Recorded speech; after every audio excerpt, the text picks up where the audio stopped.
Good afternoon. Thank you for having invited me again. I apologize for having to leave you to catch a plane to Europe. I will be talking about nationalism, conservatism, and the European Union. Well, whether we have been really observing a renaissance of nationalism in Europe is not at all clear. Nationalism is a bad word in Europe, and it has been used, together with populism, another bad word, to describe the views of critics of the EU within the EU. The European Union enthusiasts have been saying that in today's Europe we are witnessing a conflict between the Europeans and the nationalists. Considering that the number of the critics has substantially increased, we can infer that the national sentiments have been on the rise. But this is a flawed syllogism, and for at least two reasons. First, most of the critics of the EU do not want to dismantle the Union, but they want to stop the process of relentless federalization and centralization.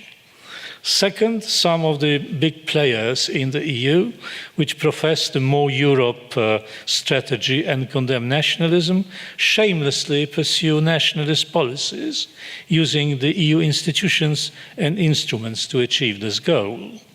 So whoever says that nationalism has taken an upward turn in Europe runs the risk of playing into the hands of the EU federalists by indirectly endorsing their view that the very existence of the EU is being threatened by the electoral successes of the Euro-realist parties. When's the Brexit then? One might, of course, claim that this was a manifestation of nationalism and that the Brexiteers sent the following message. We, the Brits, do not want any non-British authority. The only political and legal institution that we pledge allegiance to are the British institutions. Two comments seem to be in place, one reinforcing the thesis that Brexit is a manifestation of nationalism, the other weakening it. The first comment is that from the very beginning, the UK was an alien body in the European institutions and always treated as such. The second is that the Brexiteers won the referendum by a very small majority. And one could imagine that had the negotiations gone differently and had some concession been made by the EU side, there would have been no referendum. Or if there had been, the Remainers would have easily won. So, to sum up this part of my argument, what passes for nationalism today is a variety of movements within the EU that oppose the ever closer union idea and which are branded as nationalist in the intention to discredit them. At the same time, the national interests are as strong as ever in the EU, and the usual power play has been going on as it did in the past. The only difference, an important one to be sure, being that the EU political instruments are being used for that purpose. Now, what about the immigration crisis? It would be silly to deny that there is some connection between the anti-immigration sentiments and nationalism. The Italians do not want their Italianness to be diluted, nor the Danish their Danishness, etc. But at the same time, all these nations live in a civilization whose language and whose political and moral imagination is dominated by liberalism and its concepts. The supporters and the critics of immigration use pretty much the same liberal language. For instance, they appeal to the notion of rights and exchange the arguments whether the rights of the Danes or the Italians should outweigh the rights of the immigrants or the other way round. Therefore, both sides do not really differ in important respects. They talk of the same society, except that in one case it is a society that includes, in the other case, a society that excludes the immigrants. And what about conservatism in the European Union? Well, there is no such thing as a conservatism in the European Union. There are, of course, individual conservatives, there are conservative parties, But the EU does not have its conservative component as an integral part of the system. The opposite would be closer to the truth. The EU is predominantly left-wing, sometimes radically left-wing, and erstwhile conservative parties, for instance, Christian Democratic, German or Italian, have long capitulated to the leftist agenda without proposing any alternative of their own.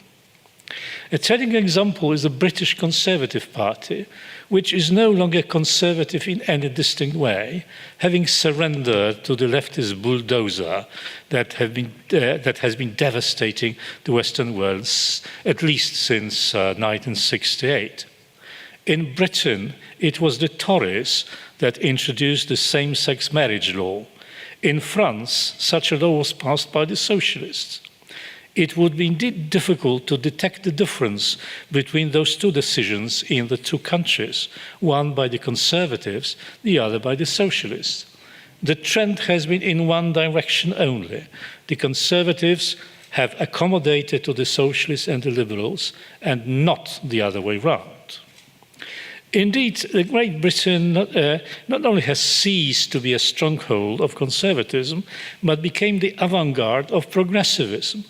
Let us take the major indicators of conservatism as specified by Russell Kirk, such as a belief in the transcendent order and natural law, a major role of inherited practices and conventions, priority of duties and obligations vis-à-vis rights, or classical metaphysics. None of these is particularly protected in the British society. Brexit or no Brexit, having in the EU, being in the EU, outside the EU, has no effect on the trends in the British society. It is symptomatic that in the European Parliament, the British MEPs never voted against the leftist moral agenda, such as so-called reproductive rights, gender mainstreaming, LGBT privileges, and so on. Some abstained, but the majority was in favor. The British may not accept the jurisdiction and the authority of international organizations, European or global, but their disobedience and their full sovereignty after they leave the EU, if they leave the EU, will not make it a conservative society again, nor will it make the lives of the conservatives, small c, in Britain easier. As a lifelong Anglophile, I say these words with regret, and I wish I was wrong. But I do not think I can be proven wrong. The United Kingdom being outside the EU will make as much or as little difference as do nowadays Norway or Switzerland.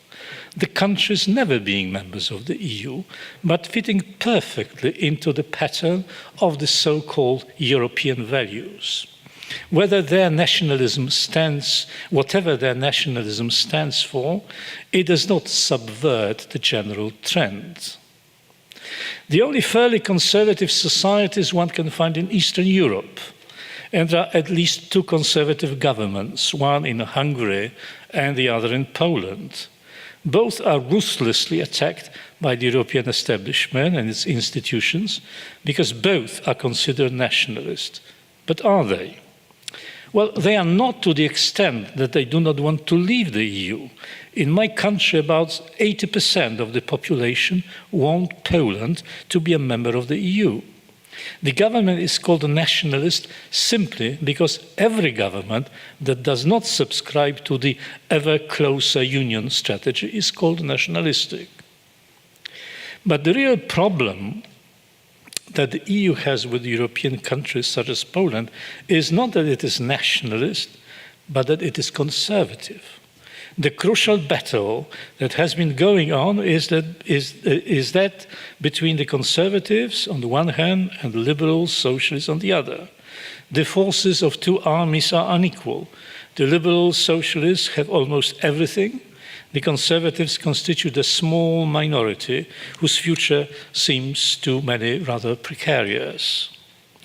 But deep down, the conflict that defines the modern Western world is not between Europeanism and nationalism, but between two universalisms or two Europeanisms, two concepts of Europe.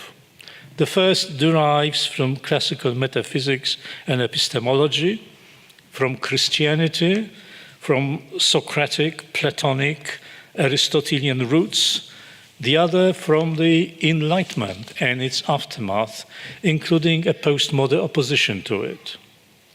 The human identity which the conservatives have traditionally espoused and which has constituted the core of European civilization consists of two elements. First, a homo politicus, a political man, a person immersed in the history of his own community and thereby acquiring moral skills necessary to human flourishing. And the second element, a homo metaphysicus, a metaphysical man, a person defined by a transcendent dimension and a sense of the absolute.